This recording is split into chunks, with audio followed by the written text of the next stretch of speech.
All right, hello everybody. It's Dr. Alex Earle, and we're here at Pure Plastic Surgery today, and it's Hump Day with Dr. Alex Earle. This is the time we get to spend with you guys, and of course we answer a whole bunch of plastic surgery related questions. And today we got a very interesting topic. We have a topic that really comes up all the time.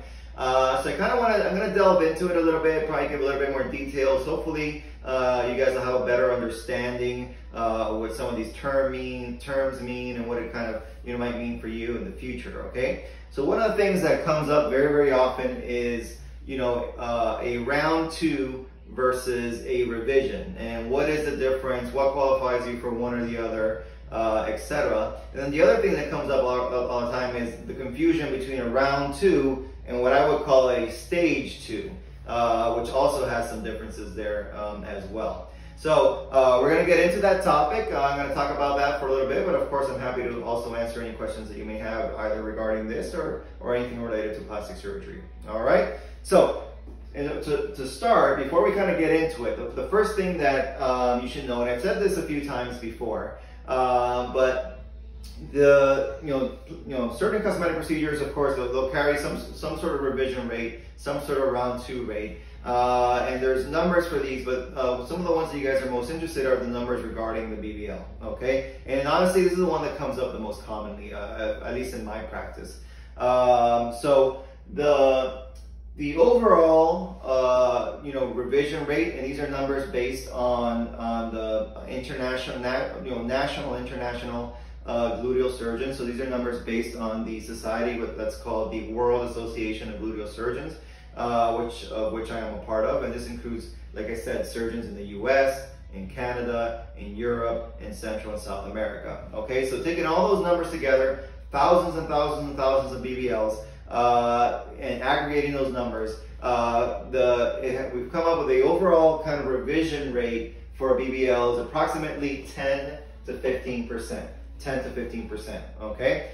And then the overall kind of round two rate, okay, patients wanting to come back for a second round, wanting to have either more lipo or more fat transfer. So the overall BBL round two rate is about 15%, okay? So if you add those numbers together, pretty much about 30% of patients that go for BBL are coming back for another round, whether it's a revision or a full-on round two.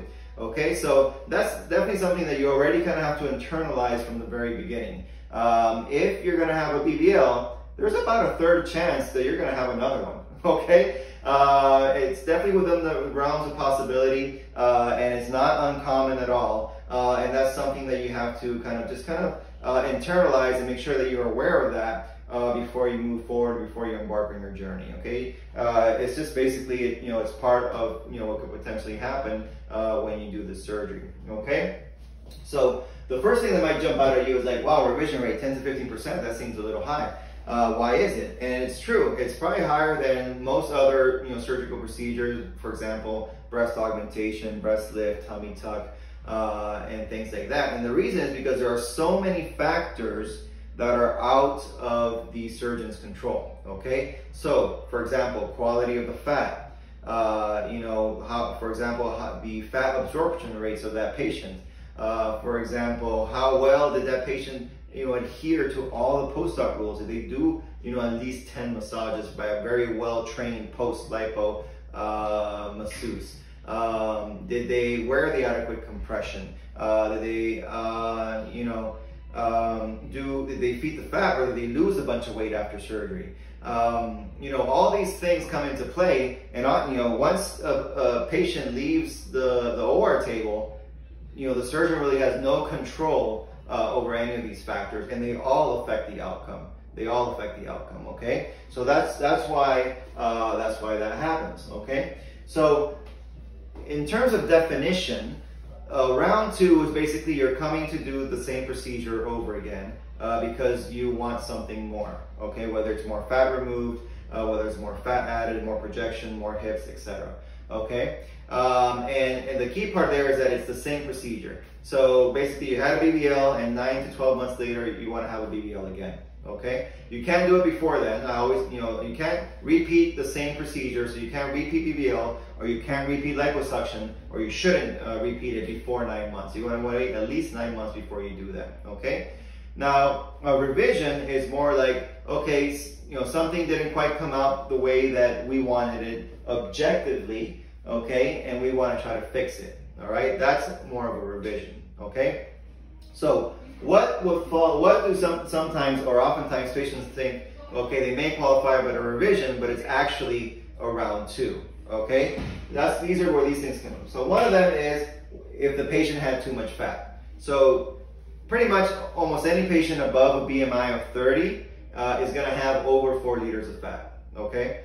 And why is that important? Well, because we practice here in Florida, and the rules given to us by the Florida Department of Health are that the maximum amount of fat that can be removed in 1 round is 4 liters, okay? So, according to the Department of Health, we can't remove more than that. So, if in your body, in your trunk, meaning your abdomen, your flanks, and your back, you have more than 4 liters of fat, then there is going to be some fat left behind. That's just the bottom line, okay? And it's because we have to leave it behind, okay? Otherwise, we wouldn't be following the rules.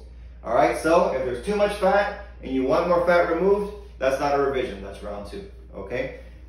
The opposite problem is also true. Say you're a skinny BBL, low BMI patient. BMI, say the lowest one that we have here for BBL, which is 22. Okay, we remove as much fat as we can. We use it all, okay, to do the fat transfer. So say for example, you only have 2,000 cc's, and we put in 1,000 per side. We removed as much as we could. We put in all that we harvested. All right, we basically maxed it out. So, and then that patient wants, more hips or more projection or something else. Well, then in that case, that's also would be a round 2. There's nothing more that could be done. There's no more fat to grab to give you more projection or etc. So, all right, so those are the 2 opposites of the spectrum. So too much fat and too little fat. Okay. All right. The other thing is like things that are totally out of surgeon's control, such as fat loss. Okay. Notoriously, this happens more in the hips than the buttock itself. So yeah, the hips tend not to stay as much as the actual buttock because the blood supply to the hip area is not as robust. So when you transfer fat to a new area, those fat cells have to survive. And in order to survive, they have to basically revascularize. Okay, and that means that they then have to reestablish blood flow, which of course reestablishes oxygenation and nutrients and everything else that the cell needs to survive. And the blood flow to the gluteal area is better than the blood flow, the blood flow to the hip area. So that is the reason, the anatomical scientific kind of reason as to why hips don't tend to stay as much as the rest of the buttock. Okay. Also, there is definitely no guarantees as to, if you lose fat, you're going to lose it symmetrically. That, the body just doesn't work that way. So you may lose fat, a bit more fat on one hip than another. Okay, that's just the reality situation, is a possibility. Okay, even if you didn't do something like, say, maybe you laid on one side more than another, or anything else like that. All right, so typically, if the issue is due to fat loss, that's not necessarily something the surgeon could control, and you may have to come back for a round 2 for that. Okay. Of course, patients with I call them difficult or challenging foundations. These are where the kind of what we're starting with, the canvas that we're starting with, is challenging. All right, be it for whatever reason. Either maybe there's a weight loss patient. Okay, maybe there's a lot of skin laxity, issues like that. Okay, so there's a challenging foundation. The expectation can't be that you're gonna look like an Instagram model out of round 1. Okay, so challenging foundation may want to then come back for a second round. Okay, and then we talk about skin tightness. So this is very important as well. So as you know, especially here at Pure, we have safety as your primary concern. Okay, and the safe place to put fat in a BBL is between the muscle and the skin, right? We all know that if we're getting into or deep to the muscle, then we get into potentially dangerous area where the vessels are, and that's where you have issues with fat embolism, which can potentially be deadly, okay? We even use the ultrasound to make sure that when we're in that danger zone, that we're in that space between the muscle and the skin. So this is the only space that we have to expand safely, all right? And you're gonna get to a point where that skin just gets so tight that it won't let you place any more fat. So you can think of the skin as a little bit of a spring. It has some elasticity, some spring action to it, but it will get to that point where it's stretched so far, it can't stretch anymore. The pressure, gets, fairly high, and it just won't allow you to place any more fat. If it was a balloon, it could potentially pop. But of course your skin's not gonna pop, but what it does happen is that you can try to put more fat in there and it's just gonna basically push it right back out, okay? So some people have, more skin elasticity than others. They have basically more stretchy skin. If you have more stretchy skin, then you can place more fat, and therefore you can have, say, wider hips or improved projection. If you have tight skin, then it becomes much more difficult to place, a certain volume of fat, and therefore you may not have the same amount of, hips or projection. But you are building a foundation, and so over time, that skin can stretch a little bit more, and then you can come back and do your round 2 if you so desire, to have some more projection or some more hips. Okay. So these are some of many of the reasons why what actually is a round 2 and not a revision. Okay. Now, in order to evaluate for what a potential revision is, it has to be objective. Okay. We have to have objective measures. It can't just be I'm not happy, I'm concerned with this, etc. Okay, so what is objective? Photos are objective. Okay, so as you all know, when you come here and when you go to pretty much any surgical plastic surgery practice, pre-op photos are taken. Okay, they're taken, standing up, camera's a little bit far away, so we get a full body picture and at different angles. The most important, of course, being the front, the back, the side. Okay. So if we're then going to be, evaluating for a revision, then it's important to be objective. And therefore the patient then has to send very similar looking photos so that we can put them side by side, okay, and we can compare, the before and the after and determine whether, well, hey, we did what we could, say we maxed you out, we took 4 liters out, I put in as much fat as I could, but then the skin got tight, I couldn't put any more, and yes, I understand you desire more projection, but if you want that, then it's going to be a round 2, or we can put them side by side and be like, okay, well, you know what, I think in this particular area, I think, we could have done a little bit better, we probably could have brought, the waist in just a little bit more here, and therefore I agree with you, maybe we should come back and do a revision. So, okay, so it's a very, very objective thing, and it's not only about how, unfortunately just about how the patient feels or the concerns the patients have, but we got to put everything together. We got to put in the photos, we got to compare them side by side, we got to look at your operative notes, okay, and then come up with a decision for that. Okay? So for round 2, you said it's strictly 9 months. And so yes, taking it back on us, so we said the definition of round 2 is doing the same procedure again, and for that you're going to need at least 9 months, 9 months minimum. Okay, and for an evaluation, honestly, before we're even able to make any decision, we got to wait at least 3 to 4 months. Okay, it makes absolutely no sense to make a decision prior to that. All right. A lot of patients get a little bit low, somewhere around, anywhere between 4 to 6 weeks. I tell all my patients, and the ones here that are kind of veterans, they'll know that when they come in for pre-op, one of the last things I say are like, okay, starting surgery day, you're about to hop on a physical and emotional roller coaster, right? You're going to have lots of ups and downs. Your body's going to go through a lot of changes. We do expect to lose some of the fat that we transfer, all right? And typically there's a low point somewhere around 4 to 6 weeks, because a lot of the swelling comes down and you lose, some of that fat, whether, the average is about 30%, but it really does vary from patient to patient. Every patient is different. But typically a low point around 6 weeks or so. And then I would say many patients, I would actually say most patients go through a fluff phase around 3 to 4 months. Now, it's not going to be, 100%, but I would say most patients go through a fluff phase, around that time. And so it doesn't make any sense to finalize any decisions until about 3 to 4 months post-op. So when it comes to revisions, is there a set time that you allow to see if a patient needs a revision? Yeah, exactly what I just said. So Okay, no decisions can be made until at least 3 to 4 months out. Okay. And then at that time, then we get the photos, we look at your op notes, we compare, and make an objective decision at that time. Okay? Now, on that last topic, preoperatively, from your experience, what's the best or most qualified BMI that you would say that yields the best results? So yeah, so typically I would say for BBL specifically, the most ideal BMI is somewhere between 24 to 28, somewhere around there, maybe 27, but yeah, around 24 to 27 or so. I do understand. I know a lot of patients there, or a lot of potential patients. They're like, BMI is a rough kind of number. There can be very, very different body types with the same BMI. There's different amounts of fat. There's different amounts of muscle mass, and that's true. I absolutely agree. There could be a very muscular patient whose BMI say is 28, and actually they don't have that much fat. They don't have the 4 liters because they're muscular.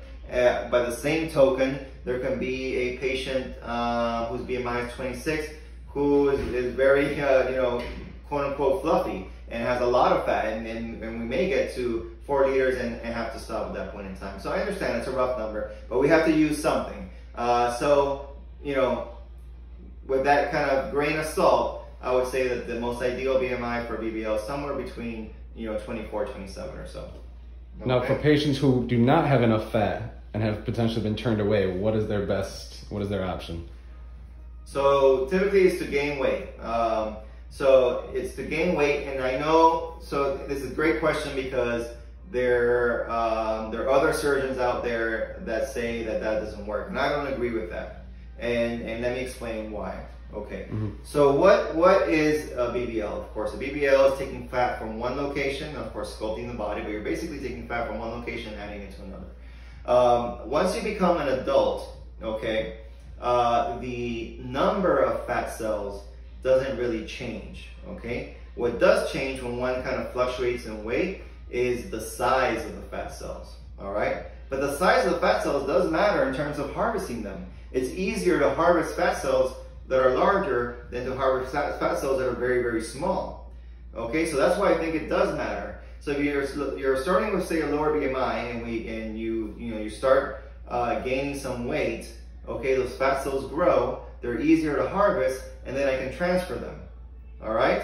So that's why I think scientifically and anatomically, in my opinion, my professional opinion, I think it does make sense.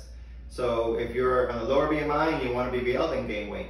The other thing that happens when you gain weight, not only is it easier to harvest the fat cells, but it's easier to create curves, okay? Because we can really bring in one section and you have a little bit of extra fat in the other section. So as you probably notice, most women that have, that kind of hourglass shape, their BMI is not 18, okay? Very low BMI, people are pretty kind of straight up and down because our core, okay, basically our abdominal wall, our muscles, our skeleton tends to be more rectangular, okay? What creates curves is having fat in certain places and minimal fat in other places, okay? So when you gain weight, it's much easier to then take someone from being pretty kind of rectangular, straight up and down, to being able to give them that hourglass shape. So what's the most healthiest way to gain weight, and how long should they feed the fat? Yeah, so feeding the fat is what you want to do. You want to eat foods that are high in healthy fat. So this includes avocado, certain nuts. This includes, high omega-3 fatty fish such as salmon.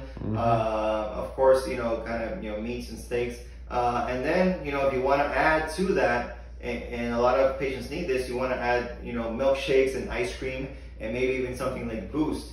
And all those things can then help you, gain the fat and gain it in a relatively healthy way. You're not just eating, kind of fast food and French fries to get there. So for patients who don't have the full 4 liters of fat in their abdomen, could you, let's say, lipo their abdomen and take fat from their arms and then add that to the buttock? We can do that, but the arms are always additional. Okay, so that part doesn't depend about whether the 4 liters or not. So okay. if we're adding extra areas, now we're talking about areas. Okay, so what comes standard with your typical Lipo360 or BBL is the entire trunk. Okay, that means you're pretty much your full abdomen, your full flanks or sides, and pretty much I would say almost your entire back, from about kind of the armpit area just above the bra line all the way down. The only thing that's not included in the back, just from the get-go, is kind of that buffalo hump area in the upper back. Okay, so that's what's included with your Lipo360 or BBL. If you want other areas, such as the chin, the arms, or the inner thigh, those are the most common, then those are considered add-ons. So what if some patients don't want to gain weight? Do you offer butt implants? I don't, but that's me. That's my personal preference. I don't offer them because the complication rates are extremely high. Infection rates, and movement, implants flipping, all sorts of kind of issues that happen with gluteal implants. So I don't like to do that procedure. Now, having said that, are there surgeons that do that procedure and some that have a lot of experience with it? Yes. And if you are very, very thin, then that pretty much becomes your option. So you have to basically of course do your research, make sure you find someone who has a lot of experience with it, and just be aware about the potential issues or complications with it. So how important is the BBL pillow post-op to the results? And well, in the first 6 weeks, it's extremely important. So in the first 6 weeks, that's the time where you really want to minimize any pressure to the buttock or hips. Okay, because we want to allow, we want to give those fat cells the best chance to survive. This is another question that comes up a lot because different surgeons have different routines. But one of the common things that patients ask is like, why would I go to, especially like another country, like sometimes the DR or Colombia, they don't have so many restrictions with the no sitting. And actually a lot of it has to do is to where the fat is placed. So if you're placing the fat into or under the muscle, that has a better blood supply, and it's also kind of already more cushioned, and so the issue about sitting is not as important. But of course, we don't do that here, right? Because when you do that, when you're placing fat into or under the muscle, then you're putting the patient at a higher risk of a potential fat embolus if one of those vessels get injured. Okay, so the safe way to do a BBL is to place the fat between the skin and the muscle. Okay, not into or deep to the muscle. All right, so that's the safest place to put it, but the blood supply is not as good as the muscle itself. Okay, and pressure does does then make a difference. It makes a difference both in I think fat cell survival and also the shaping of the buttock. Well, what we want to allow to shape the buttock is mostly your faja. Okay, so yes, of course, the shaping that we do in the OR, but after that, the molding and the kind of keeping things in place has a lot to do with your faja. So you really want to make sure that the faja that you get fits well, that it gives you that nice shape that you like, so it can start to kind of basically mold your body and keep things in place, and that it's not putting any undue pressure onto the buttock or the hips, and that it's not creating any creasing that you don't want. Okay, because creasing, especially if you kind of wear it continuously early on, can then potentially become permanent. So you have to be careful with that as well. So a good question, what percentage of fat cells will survive after a BBL, or in your case, an average number? And right after surgery, if you're getting massages, will that help the fat survive? Yeah, so the first part is, what's the average loss? Taking all comers, so all WAGS members, putting all their data together, it's been estimated to be anywhere between 30 to 50% of fat loss. In my practice, from what I've seen and recorded and the data that I've had over 1,000 BBLs, I think the average is closer to the 30. It's about 30%. However, that's an average. That doesn't mean that's what's going to specifically happen to any particular patient. Okay, every patient is different. I've had patients that have lost almost no fat. I've had patients that have lost more than 30%. Okay, so it is very, very individualized. There's a lot of, like I said, there's a lot of factors that go into it that are unfortunately out of the surgeon's control. Now, the second half to that question, massage doesn't really help in terms of fat survival. Okay. That's more like we talked about, feeding the fat and not putting any pressure on the area. And what massage does help though is with multiple things that have to do with the liposuction aspect of it. So one is removing the excess fluid, 2 is trying to get the skin to drape back as smoothly as possible, 3 is minimizing the risk of fibrosis, and 4 is body contouring. So those are the key things that are very important about massage, and that is why, in my opinion, I think massage is extremely important. I do recommend a minimum of 10, but it's strictly the minimum. Sometimes 15 or even 20 is not unusual, but it also matters who is doing the massage. It can't just be anyone. It can't be you can't just whirl into like massage envy. It's not the same type of massage. You need someone who is very well experienced in post-lipo lymphatic massage, okay? Because they're gonna do the best job, and if they see something, they can have adjunct therapies that can help either prevent or diminish any potential issue, such as wood therapy, carboxy therapy, ultrasound treatment, and cavitation. So all these kind of adjunct therapies that they have, and someone who really knows what they're doing, they have all this available and they know how and when to use it. So you said the BBL pillow is very important for the first 6 weeks, so overall the first 6 weeks you don't want to have any pressure on your buttocks, not even sleeping on your side or any... Right, yeah, so you want to minimize it as much as possible. If you're going to sit, you're going to use that BBL pillow so that everything kind of hangs off the back and there's no pressure on there. If you're sleeping mostly face down, actually, which unfortunately can be a little bit uncomfortable. There's patients that sometimes develop, kind of headaches or neck pains, or sometimes they get that little numbness in the hands because of the position of kind of always being on your stomach. A lot of people are not used to that. There are some stomach sleepers out there, and for them, of course, it's a lot easier. But I think most people actually like to sleep either kind of face up or on their sides, and so being face down for 6 weeks can be tough. It can be tough, but it is what we recommend as best as you can. This topic, we've had a few questions about this, and I wanted to just get this out of the way. If you had to choose BBL or tummy tuck first, how do you advise your patients to move forward? Okay, great question, and that kind of brings us into some of the other stuff we're going to talk about. So the other one was round 2 versus second stage. Just the definitions there. So round 2 is doing the same procedure again. Okay, so liposuction again or BBL again. Second stage is you had one procedure, and then now you're going to have a different type of procedure, right? So say, for example, that you just mentioned. So you say you have your BBL, and then you have your tummy tuck. Okay, so that's the second stage. Second stages can be done sooner. A second stage can be done at 3 to 4 months, as opposed to like the 9 months I had mentioned earlier for round 2. What comes first? That really depends on, it's very individualized, depends on the patient and how much, basically it comes down to how much loose skin there is. If there's a lot of skin laxity because, say, multiple pregnancies or massive weight loss, a lot of times it's better to do that tummy tuck first. Kind of get rid of all that excess skin, tighten things up, and then come back for further contouring with either liposuction or BBL, and which can be done 3 to 4 months later.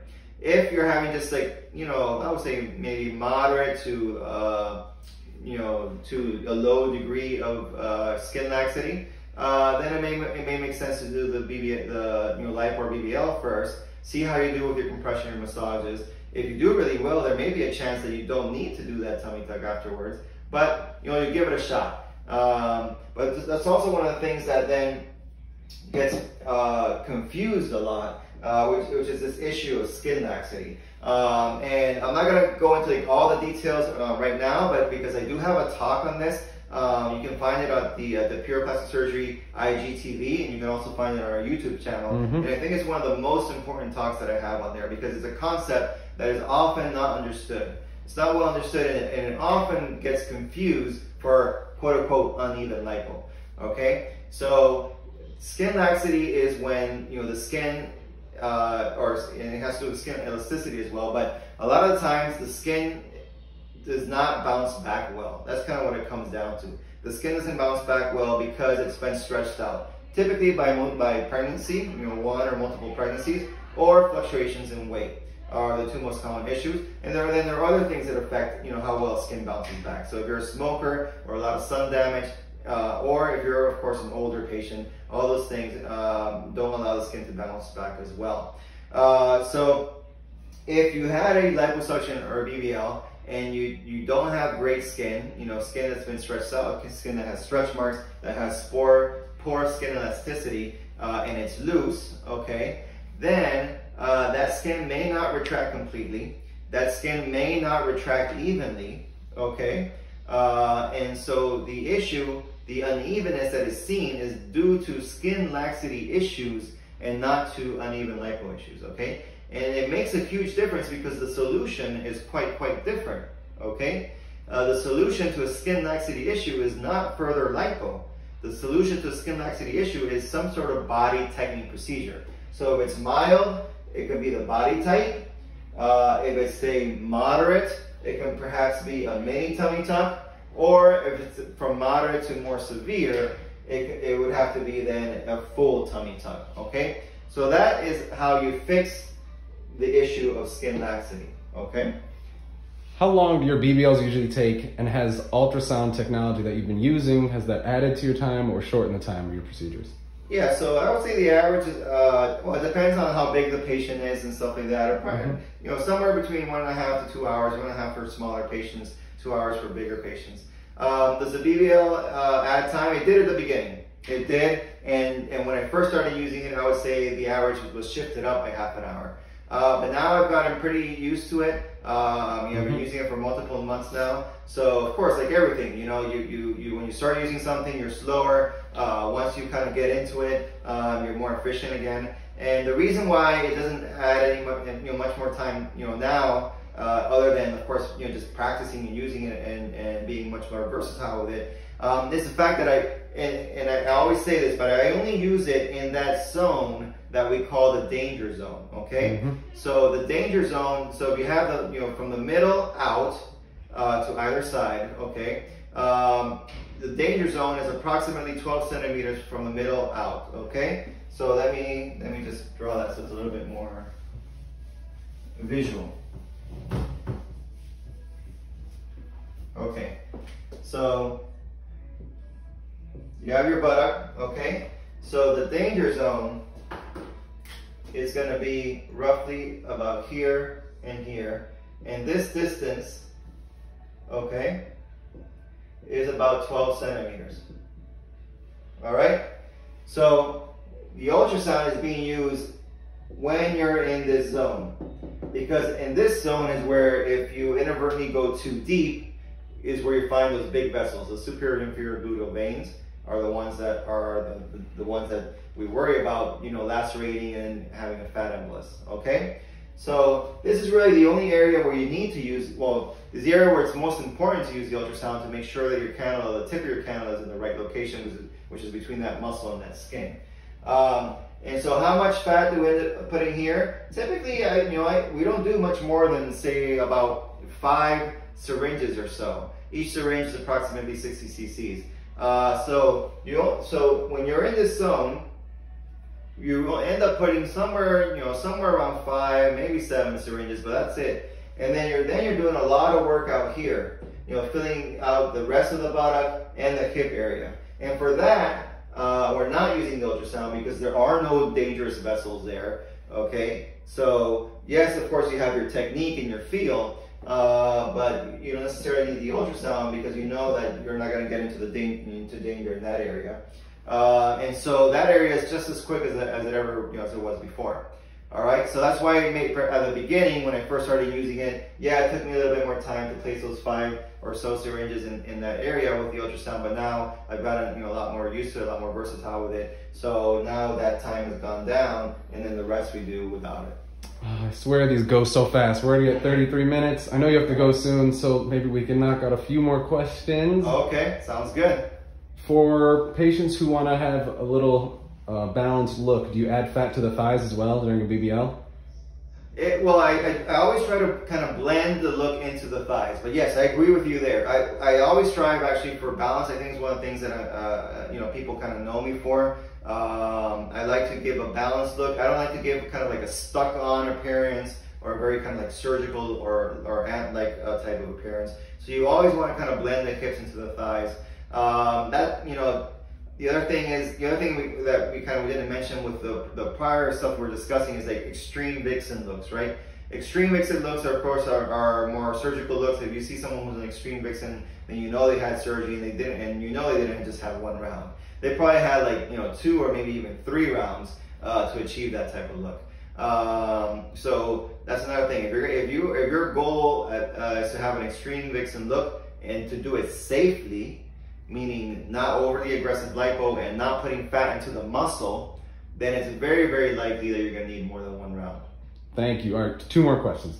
Why do some patients get fibrosis and some don't? How can we prevent this? Yeah, so in my opinion, part of it is genetic factors. So I think patients that tend to keloid have a higher chance of also having fibrosis.